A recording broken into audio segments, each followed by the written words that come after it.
Well, today we've got a real rarity, which is a 356 Carrera 4-cam, and I'll go over it with my colleague here, Graham Kidd, who knows a lot about these cars, and give an idea of what we've got.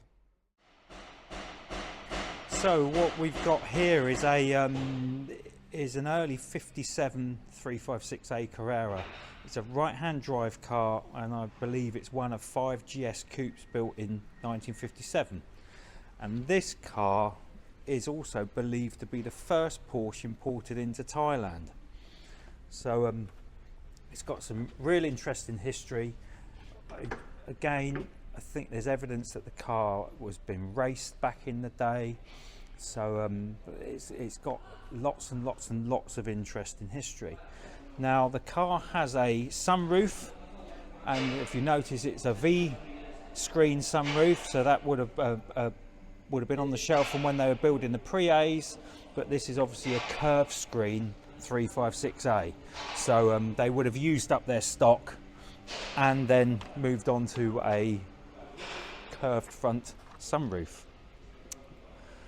Moving to the back of the car, it's got the early beehive lights. They would have been, again, being a 57, they would have been probably one of the last cars to have beehives fitted to it. After that, there was the more familiar teardrop lights. Now, the car originally had engine number 90760, but this car now has engine 90764. Which again is still a 1500 4-cam, and it's on Solex carburetors and still on 6-volt electrics. At some point the original engine has been taken out of it, which was quite common of these cars back in the day. The original engine, we believe, survives in a car in America, and I think it's had a couple of engines in the meantime and now ended up with this one here. The engine is probably about 110 horsepower, but again, unsure to what spec that it could have been built to, because obviously without pulling the thing apart, which is something we really don't want to do. But it's up and running on the button and sounds very crisp.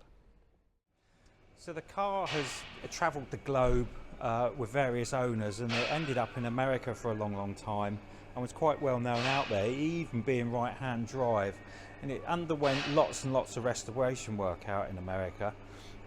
Obviously back in the day when it was done, probably 80s, they weren't the valuable car. They were still valuable cars, but not to the extent where they were now, and obviously lots of bits and pieces weren't available at the time. But the car exists, it's here, it's solid, and it presents well. It has lots and lots of original bits and pieces on it, which is really nice for the car. Apart from one door not being original, the fact that all the chrome work, the trim work and odds and ends on the car is in really good condition.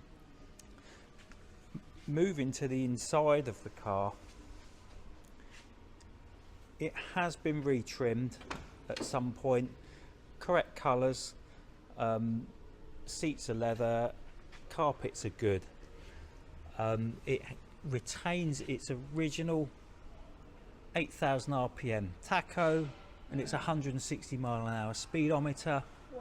All the switch gear, all the fixtures and fittings, the knobs and what have you, the steering wheel, the gear lever, all looks like it's from, 1957. Also has headrests fitted to it, which I believe was on the original specifications, and the early seats as well, which is quite nice. All the glass looks correct. It's probably had a windscreen at some point, but the rest of the glass is all original. Instruments, are they correct? Yes, the instruments are correct. So it's got an early type combination gauge. It's got the Carrera 8,000 RPM tacho and 160 mile an hour speedo. The two switches above the tacho are for the coils, because it being a 4-cam, it would have been twin plug. Also electric fuel pump on these cars, so the switch above the ignition switch was for the electric fuel pump, and the switch above the cigarette lighter, I believe, would have been for the spotlights when they originally fitted. So it's nice that it's still there. Also, it retains what looks like the original interior mirror and the lovely early sun visors, which again are nice that they're still on the car. Whoa, lovely.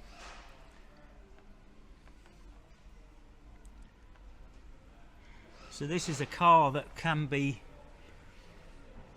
enjoyed with a little bit of work as it is.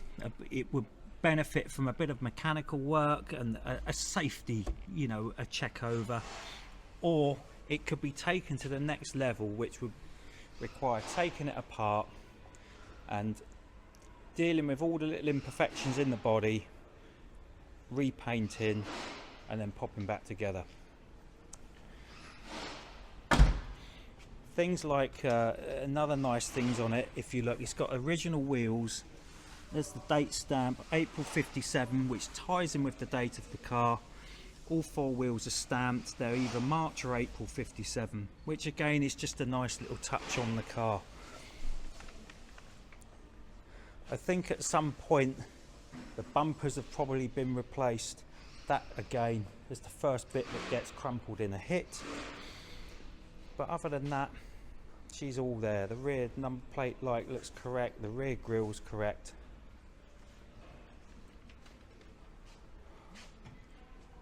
In there is the number, 35. so that's 35. So the chassis number ends 355. Everything's stamped 55. That's stamped 35. I'm gonna bet that that was probably original lid, and someone's picked up the stamp for the digit before. Left-hand door is correct. Left-hand doors is the original door. Right-hand door is a different number, but it is a correct year door.